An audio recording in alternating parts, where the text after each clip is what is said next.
Okay, let me start by asking, how does a life that shaped so much of our emotional soundtracks end in such a tragically ordinary way?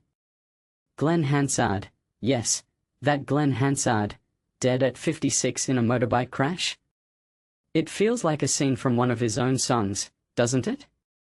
The kind where the melody starts hopeful but slowly unravels into something raw and unresolved. Let me unpack why this moment hits harder than we might expect. First, let's zoom out. This guy wasn't just some guy with a guitar. He was the heartbeat of Once, the film that became a cult phenomenon because it felt real. That song, Falling Slowly, wasn't just an Oscar winner, it was a whisper of a generation's quiet struggles. But here's the twist, Hansard didn't write it for awards. He wrote it because he had to. Because busking on Dublin streets in the 80s taught him music wasn't about polish, it was about survival. So why does his death feel like losing a piece of that authenticity? Now, the crash details: 4:30 a.m., single vehicle, a motorbike. Cops asking for witnesses. It's the kind of incident that's over before most people wake up. But think about the contrast. This man's art made millions feel less alone, yet his final moments were utterly solitary. I mean, how many of us romanticize the tortured artist narrative, only to flinch when tragedy hits in the most mundane way possible?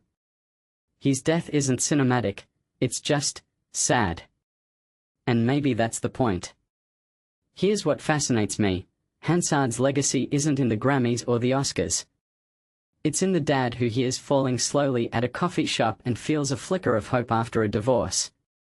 Or the teen who learned guitar chords to his songs while figuring out their place in the world. His music was a companion, not a spectacle. And yet, the headlines reduce him to Oscar winner or motorbike crash victim. That feels like missing the whole damn point.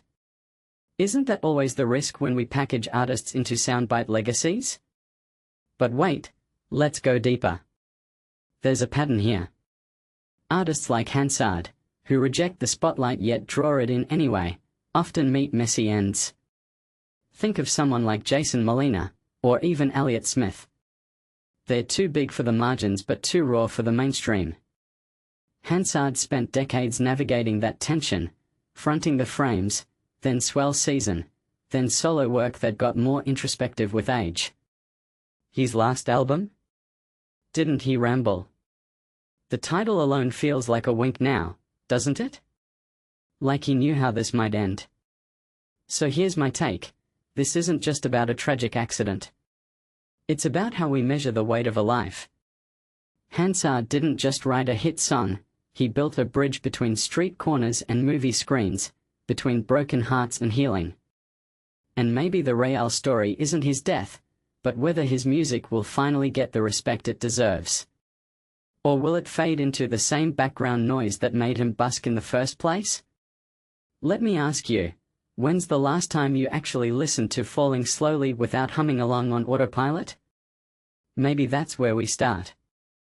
Final thought: Hansard leaves behind a 3-year-old son. That detail gutted me.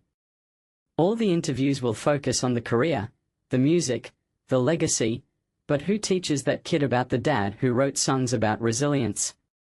The answer might be in the music itself.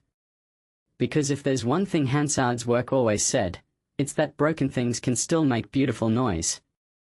And maybe that's how we honor him, not by mourning the crash, but by cranking up the volume on the life he made out of chaos.